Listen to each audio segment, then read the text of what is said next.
Good evening. My name is Roberto Miranda. I am a senior pastor of Congregación León de Juda, a mainly Latino congregation in the Roxbury, South End area here in Boston. And I'm also here representing COPAHNI, the Fellowship of Latino Pastors of New England. First of all, let me express what a great privilege it is to be here tonight with people of many different faiths. So we come to advocate for the rights of poor and disadvantaged workers. And to confront the very real dangers posed by the casino gambling industry in our state.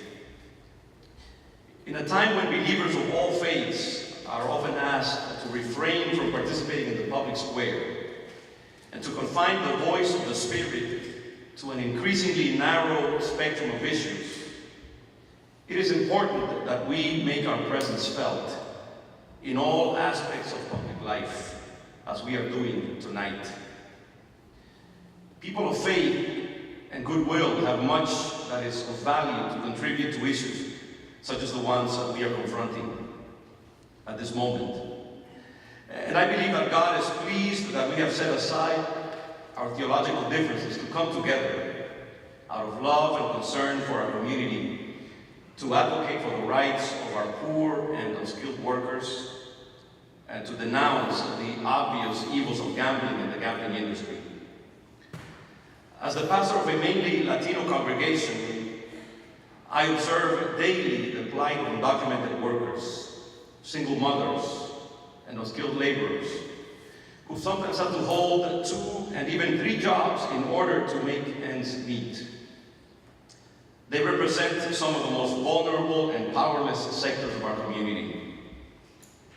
Because of their position, they do not have the leverage or the confidence to speak forcefully and effectively on their own behalf. Unless their very basic right to paid sick time is structured into law, their fundamental needs will continue to go unaddressed. We are here to affirm this basic human right and to lend our voice and support to every worker who doesn't yet have the right to earn sick leave. As a pastor and counselor, I also observe every day the ravages of addiction and compulsive behavior in all its forms.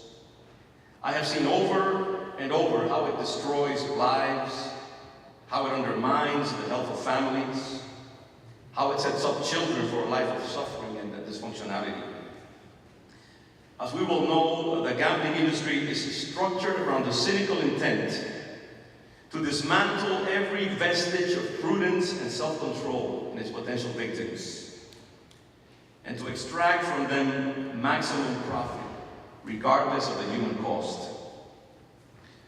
Gambling takes the natural desire for profit and gain in human beings and reduces it to its basest, most elemental form.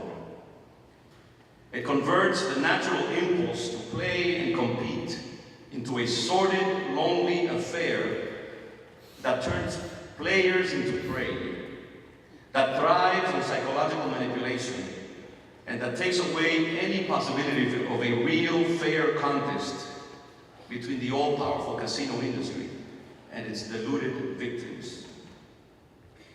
Why the state and the leaders of this community, which are expected to protect our citizens and to look out for their welfare, would find themselves facilitating and ultimately cooperating with such a monstrous threat against the health of our communities is difficult for me to understand.